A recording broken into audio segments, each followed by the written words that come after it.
Hello everybody.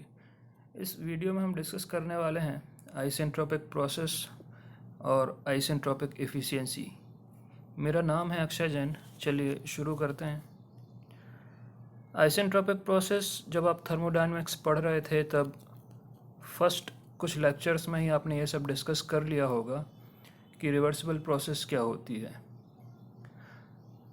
A process in which system passes through a continuous series of equilibrium states।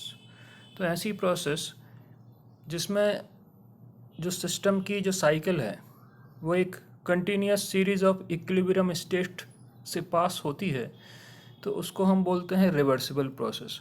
मतलब अगर हम चाहें तो सिस्टम को वापस से रीस्टोर करा सकें, ऐसी प्रोसेसेस को हम बोलते हैं रिवर्सिबल प्रोसेस। अब देखते हैं कि एडियाबैटिक प्रोसेस क्या होती है। A process in which there is no heat exchange between system and surrounding. तो जिस प्रोसेस में कोई भी हीट का एक्सचेंज नहीं होता है सिस्टम और सराउंडिंग के बीच में, अगर जैसे किसी भी पाइप को हम इंसुलेट कर देते हैं तो उसके अंदर का जो फ्लूइड है वो कोई भी हीट ट्रांसफ़र नहीं कर पाएगा, ना बाहर से अंदर हीट आएगी ना अंदर से बाहर हीट जाएगी। तो ऐसे प्रोसेस जो भी हैं वो कैसे होते हैं, एडियाबैटिक प्रोसेस। अब बात करते हैं आइसेंट्रोपिक प्रोसेस।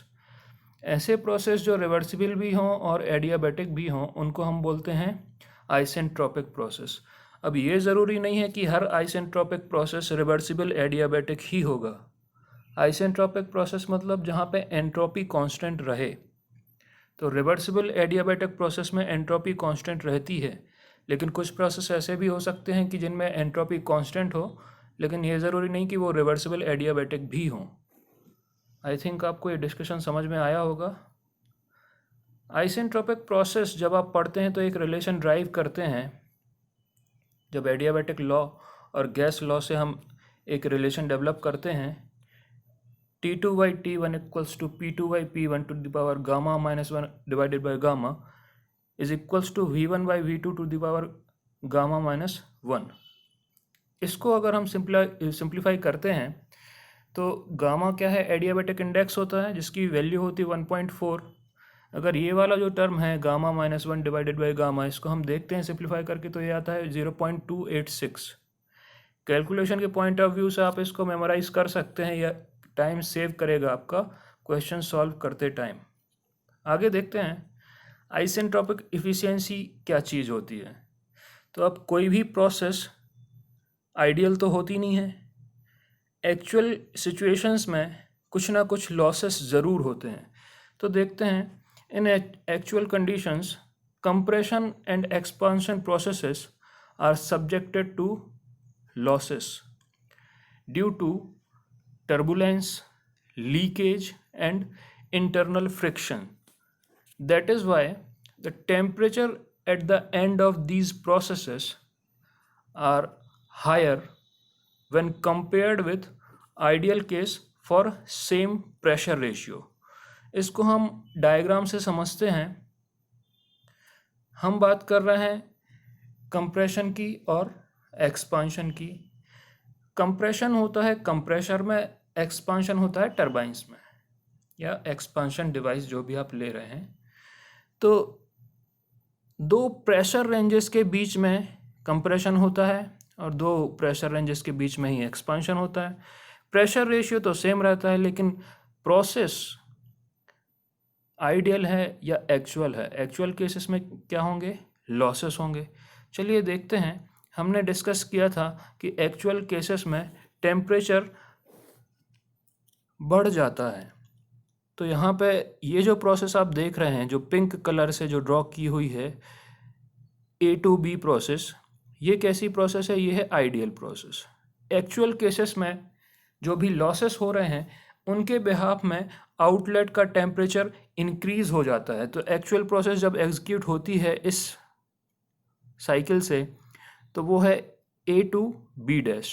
इस केस में आप क्लियरली देख रहे हैं कि पॉइंट बी का टेम्परेचर कम है और पॉइंट बी डैश का टेम्परेचर ज़्यादा है।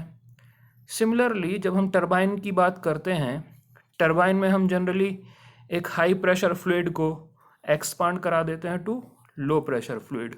तो मान लेते हैं हाई प्रेशर P1 है और जहाँ तक हमें एक्सपांशन कराना है वो प्रेशर P2 है। पॉइंट बी से हम एक्सपांशन स्टार्ट कराएंगे। तो देखते हैं जब हम आइडियल कंडीशन में एक्सपांशन कराते हैं तो हम B2A आते हैं, टेम्परेचर यहाँ पर है TA। लेकिन एक्चुअल कंडीशंस में जब हम लॉसेस कंसीडर कर लेते हैं तो ये प्रोसेस एग्जीक्यूट होती है B2A'। फिर से देखते हैं कि एक्चुअल कंडीशन में जो TA है वो TA' से कम है। ठीक है, हमने वही डिस्कस किया था कि एक्चुअल कंडीशंस में जो भी टेम्परेचर्स होते हैं वो हायर होते हैं। इसकी इफ़िशियंसी अगर हम देखें थियोरेटिकली तो ये रेशियो हो जाता है, अगर कंप्रेशर की बात करते हैं तो आइसेंट्रोपिक टेम्परेचर राइज। देखो आइसेंट्रोपिक टेम्परेचर राइज कम है, एक्चुअल टेम्परेचर राइज ये वाला था एक्चुअल टेम्परेचर राइज, तो ये ज़्यादा है। तो इसका फॉर्मूला बन जाता है TB divided by TB minus TA divided by TB' minus TA। तो ये वाला जो फॉर्मूला है ये हो जाता है कंप्रेसर की इफ़िशियंसी का। आगे देखते हैं टरबाइन के लिए। टरबाइन में भी जब हम आइडियल केस की बात करते हैं तो एक्सपांशन कहाँ से कहाँ होता है, B से A। एक्चुअल केस में B से A'। तो देखते हैं एक्चुअल टेम्परेचर ड्रॉप कौन सा है, एक्चुअल टेम्परेचर B2A'। ठीक है, तो TB माइनस TA' ये हो गया एक्चुअल टेम्परेचर ड्रॉप। अब बात करते हैं आइडियल टेम्परेचर ड्रॉप की। तो आइडियल टेम्परेचर ड्रॉप कितना है, B से A, TB माइनस TA। तो ये हो जाता है आपकी आइसेंट्रोपिक इफिशियंसी ऑफ टरबाइन का फॉर्मूला। अब देखते हैं इनको मेमोराइज कैसे करना है। देखो जो भी हम भगवान से मांगते हैं हमें हर बार कम ही मिलता है, तो इसका फॉर्मूला भी सिंपल है। आपको सिर्फ इतना याद रखना है, जो भी वैल्यूज़ कम हैं उनको ऊपर ले जाना है, जो भी ज़्यादा है वो डिवीज़न में आ जाता है। तो फॉर्मूला वाइज जब यहाँ पे मेमोराइज करने की कोशिश करते हैं तो कम वैल्यू कौन सी दिख रही है, आइडियल वाली। ज़्यादा वैल्यू कौन सी दिख रही है, एक्चुअल वाली। तो आइसेंट्रोपिक ऊपर है, ये कौन सी आइडियल कंडीशन थी। ज़्यादा वाली कौन सी है, एक्चुअल कंडीशन। वैसे ही टरबाइन में कम कौन सी चीज़ दिख रही है, जो वर्क डन हमें मिलता है, ये वाला कम दिख रहा है। ठीक है, तो एक्चुअल जो टेम्परेचर ड्रॉप है और ज़्यादा कौन सा दिख रहा है, AB वाला। तो ये कंडीशन हो जाती है किसकी, टरबाइन की इफिशियंसी की। तो ये मेमोराइज करने के हिसाब से एक छोटी सी ट्रिक है, क्योंकि आप कोशिश करते हैं मेमोराइज करने की और हर बार भूल जाते हैं कि एक्चुअल फॉर्मूला क्या था। तो ये तो हम अभी टेम्परेचर के टर्म्स में देख रहे हैं, इसको एंथैल्पी के टर्म्स में भी डिराइव करते हैं, क्योंकि enthalpy is a function of temperature. जो भी आप H लिखते हैं वो क्या हो जाता है mCp/dt, और जनरली m कांस्टेंट एज्यूम कर लेते हैं, Cp कांस्टेंट एज्यूम कर लेते हैं, बचता है अकेला डेल्टा T। तो जैसा यहाँ पे देख रहे हैं हम आइसेंट्रोपिक टेम्परेचर राइज, इसकी जगह पे आ जाता है ideal enthalpy divided by actual enthalpy, और यहाँ पर भी वैसे ही actual enthalpy divided by ideal enthalpies. ठीक है, तो ऐसे करके आपको अलग अलग जगह पर यहाँ पे आइसेंट्रोपिक एफिशिएंसी का फॉर्मूला दिखेगा, लेकिन फॉर्मेट हर जगह सेम रहेगा। तो आई थिंक आपका जो भी डाउट था, जो आपने पूछा था, वो क्लियर हो गया होगा। अगर ये आपको वीडियोस हेल्पफुल लगते हैं तो इनको लाइक कीजिए, शेयर कीजिए, दोस्तों से सब्सक्राइब कीजिए। Thank you guys.